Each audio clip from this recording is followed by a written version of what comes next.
Malang, Juli 2020. Coba kurenggut beberapa kisah tentang bagaimana orang-orang selalu tertawa riang bila berbicara tentang kota Malang. Dari yang merajut mimpi di pagi hari hingga mereka yang bertajuk mimpi di akhir malam. Mungkin kamu tak akan lupa udara sejuk saat bagaimana jalanan di Malang seolah menyapamu dengan hangat. Terkadang sakit jika harus mengenang tanpa berpegang tangan. Biarkan saja angan yang sementara berperan. Bahkan jika harus datang, biarkanlah pulang dengan kata nyaman. Tanpa perasaan, aku jauh dari kata aman. Karena sampai detik ini masih kudengar kabarmu. Tercatat sebanyak 700 lebih kasus positif di Malang Raya. Jumlah yang tak sedikit untuk sebuah kasus penyakit. Banyaknya orang terjangkit menjadi sebab kita perlu berhenti sedikit agar tak semakin banyak yang terjangkit, supaya kurva penyebaran tak semakin membukit. Akibat pandemi, semua sektor berhenti, dan kita semua harus menahan diri. Bekerja dari rumah kini jadi solusi. Namun, beberapa orang bingung bagaimana cara agar perut tetap dapat terisi.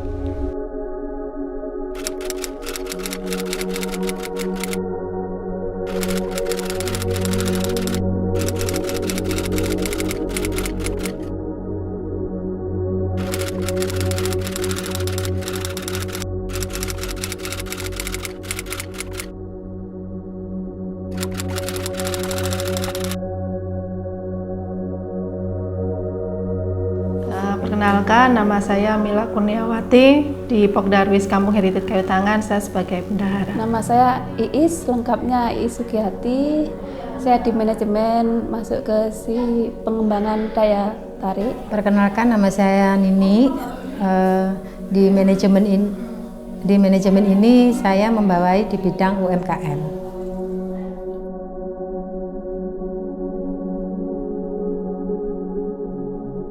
Jadi Kampung Heritage Kayu Tangan adalah menawarkan wisata susur kampung, yaitu jadi memang wisatawan kita ajak untuk menemukan rumah-rumah objek-objek ini yang terletak di 3 RW tadi dengan menyusuri kampung. Jadi kita tidak hanya menjual bangunan aja untuk foto, tapi kita ada juga sejarah yang bisa kita ceritakan. Kegiatan ini kita lakukan hampir tiap hari. Untuk kalau weekday kita bisa rata-rata pengunjungnya bisa sekitar 50-80 orang per hari, tapi kalau weekend Sabtu Minggu kita sudah mencapai hampir 200 orang. Jadi memang kalau kita sudah kebetulan ada 3 pintu yang bisa kita akses untuk masuk di Kampung Heritage Kayu Tangan ini, yaitu Basuki Rahmat Gang 4, Basuki Rahmat Gang 6, dan dari Estalun. Dari 3 pintu yang aktif ini kita bisa peroleh rata-rata pengunjung untuk setiap bulannya sekitar 3.000 sampai 4.000 pengunjung. Jadi memang dengan adanya wisata ini memang ekonomi warga otomatis meningkat. Tapi dengan adanya pandemi ini memang kita fokuskan untuk ditutup karena memang menyesuaikan protokol yang diwajibkan pemerintah bahwa selama PSBB kemarin sebelum lockdown ini kita harus tutup total.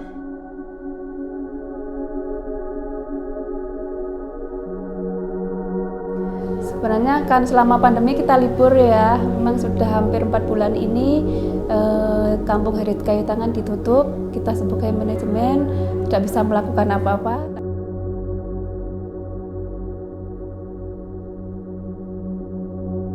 Untuk menyambut new normal lah itu istilahnya, mungkin beberapa saat lagi bisa kita buka kembali. Memang banyak persyaratan yang harus kita laksanakan, seperti mungkin di pintu-pintu masuk kita sediakan untuk tempat cuci tangan, hand sanitizer, juga untuk petugasnya, petugas penunggu tiketing kita bekali dengan face shield, terus sarung tangan juga dermagan gitu kan.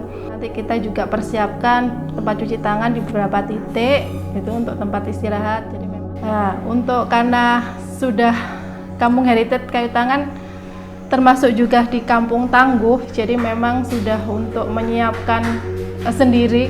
Jadi memang harus ada satgas kesehatan. Untuk satgas COVID-nya juga kita sudah disiapkan dari masing-masing RW tadi sudah mempunyai satgas COVID seperti itu. Jadi memang kalau kita tidak menginginkan terjadi sesuatu, tapi apabila ada kejadian mungkin bisalah kita langsung menangani.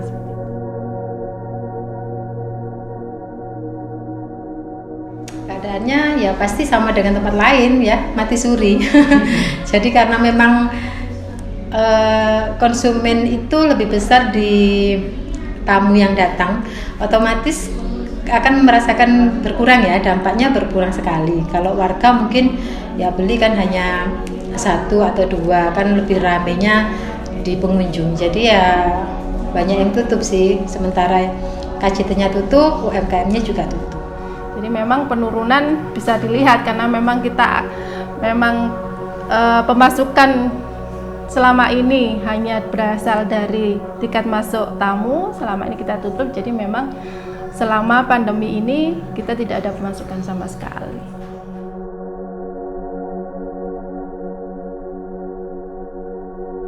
Kita larinya ke sosial dulu karena dampaknya memang semua terdampak karena pandemi ini ya.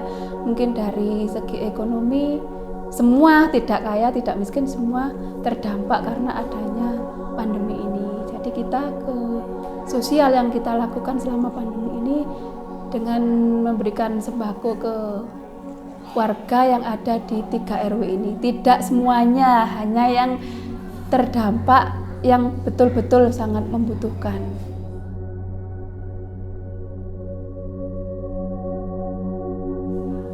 Harapannya pandemi ini segera berakhir.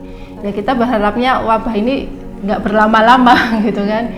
Jadi memang semoga wabah ini tetap segera berakhir sehingga kita bisa melakukan aktivitas wisata kembali.